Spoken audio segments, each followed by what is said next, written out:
Mga lula, magluto ta o ikaw sa manok. Ako ni siyang i-deep-fry mga lula. But first of all, ugasan itong asin with suka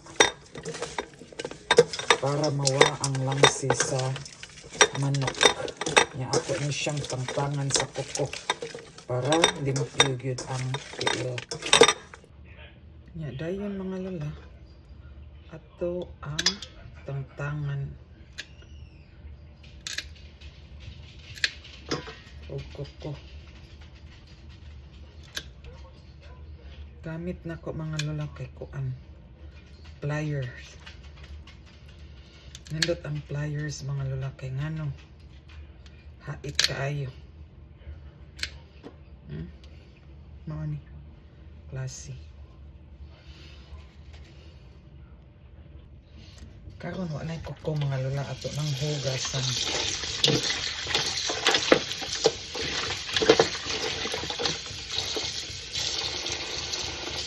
Yung makakita ganit mo mga lula og naay kalyo tangtanga.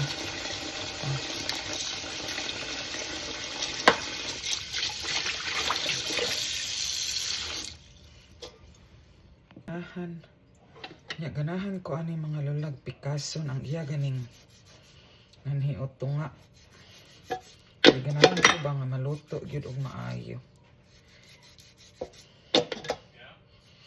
Limpiri kay mga lula.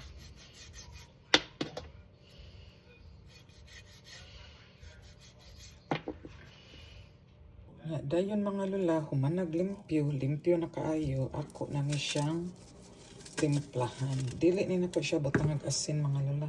Kuan ra? Chicken bouillon. Nya dayon black pepper. Naman vinegar. Nya sige ra ni siya kuan mga lula. Mo na siyang i-soak. Nya ako na siyang pagkakalan mga lula. O kadili bragod at least 30 minutes before na ko siya i-deep fry. Nya dayon ako ni siyang isote ra kadiyot mga lula, mga 30 minutes before deep fry. Kani mga lula, hapit na ni. Kanang ang color ba, usab na. Medyo brown. Nasok na yung flavor.